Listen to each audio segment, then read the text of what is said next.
মানে এখানে এসে দেখতে বন্ধ, যে আমাদের একটা কনফার্ম দেখ যে আপনারা আগামীকাল আসেন বা পরশু আসেন। এখন 24 ঘন্টা পরে বলবো, আমরা এখন এখান থেকে কাঁপতে চলে যাবো, আবার আসবো, আবার আগামীকাল যদি ফেরত যায়।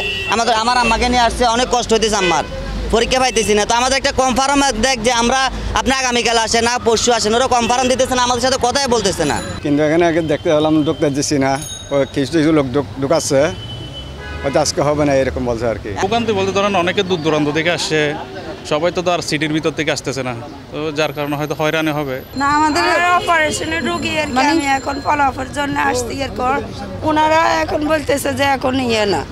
তো এখন আমার পক্ষে আবার ওইখান থেকে আসাটা কি সম্ভব? অনেকের আর্থিক সমস্যা।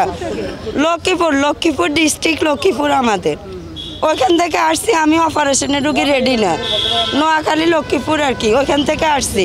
আজকে হচ্ছে আমরা আমাদের দুই চিকিৎসকের হামলার প্রতিবাদে এবং পটিয়া জেনারেল রক্তিম দাস এবং মেডিকেল সেন্টারের ডাক্তার জিয়াউদ্দিন শিবলুর উপর হামলাকারীদের গ্রেপ্তার এবং জামিন বাতিলের দাবিতে আজকে আমরা পূর্বে ঘোষিত আমাদের 24 ঘন্টা প্রাইভেট প্র্যাকটিস বন্ধ কর্মসূচি পালন করছি। এই কর্মসূচির আওতায় আমরা বিভিন্ন বেসরকারি মেডিকেল কলেজে সকল প্রকার সেবা বন্ধ থাকবে, বিভিন্ন বেসরকারি ক্লিনিকে সকল প্রকার সেবা বন্ধ থাকবে, বিভিন্ন ডায়াগনস্টিক সেন্টারে সকল প্রকার সেবা বন্ধ থাকবে। শুধুমাত্র ওয়ালটন ফ্রিজ কিনে অনেকের মতো আপনিও হয়ে যেতে পারেন মিলেনিয়াল, সেরা পণ্যের সেরা অফার।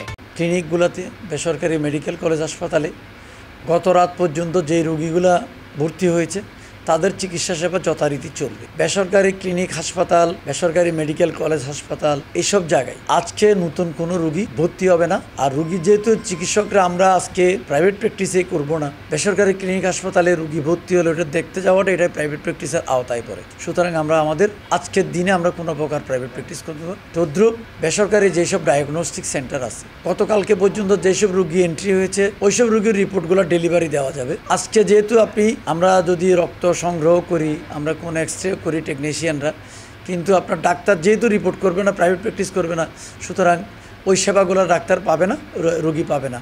সে কারণে আমাদের ডায়াগনস্টিক সেন্টার আজকে কোনো নতুন রোগীকে সেবা প্রদান করাবে না। এটা হচ্ছে আমাদের আজকের কর্মসূচি অন্তর্ভুক্ত। বিচার না পাওয়া বলবো না, আদালতের উপর আমাদের আদালত হচ্ছে ওনারাই যেটা রায় দিবেন এটা বাংলাদেশের সকল জনগণকে মানতে হবে। তা আমরা মনে করি আমরা এখানে সংক্ষুব্ধ পার্টি, আমরা ন্যায় বিচার পাইনি ম্যাজিস্ট্রেট আদালতে। আমরা গতকালকে আমাদের মহানগর দায়রা আদালতে একটা মিস মামলা করেছি আমাদের জিয়াউদ্দিন শিবলুর উপর হামলাকারী জামিনপ্রাপ্ত 6 আসামির জামিন বাতিলের দাবিতে। এবং জিয়াউদ্দিন শিবলুর ওখানে আরও অনেক আসামি আছে, সেই আসামিগুলোকে ধরে আইনের আওতায় আনার জন্য পটিয়ার রক্তিম দাসকে একজন আসামিকে গ্রেপ্তার করা হয়েছে, তার জামিনও দেওয়া হয়নি। কিন্তু ওখানে প্রধান আসামি কুখ্যাত সৈয়দ চেয়ারম্যান, আপনারাও দেখেছেন, আপনাদের বিভিন্ন মিডিয়াতে এসেছে, সে স্থানীয় মাননীয় সংসদ সদস্যের সাথে নববর্ষের গান বাজনা থেকে শুরু করে সব উপভোগ করছে, অথচ পুলিশও সেখানে ছিল, অথচ পুলিশ বলছে তাকে পাওয়া যায়নি। এখন হয়তো একটা আসামি অ্যারেস্ট হওয়ার পরে তার জামিন জামিন না দেওয়ার কারণে তারা হয়তো আত্মগোপন করেছে। আমার মনে হয় আমাদের বাংলাদেশের পুলিশ অনেক দক্ষ, শক্তিশালী, তাদের নেটওয়ার্ক, তাদের যদি আন্তরিকতা দিয়ে চেষ্টা করে, আমার মনে হয় আসামিরা কখনো ধরাছোঁয়ার বাইরে থাকতে পারে না। তাদের বোধহয় আন্তরিকতার কিছুটা ঘাটতি আছে, যে কারণেই এই আসামিগুলো ধরাছোঁয়ার বাইরে থেকে গেছে। আমাদের দাবি হবে এই আসামিদের অনতিবিলম্বে গ্রেপ্তার করে আদালতের মাধ্যমে তাদেরকে জেল হাজতে প্রেরণ করতে হবে।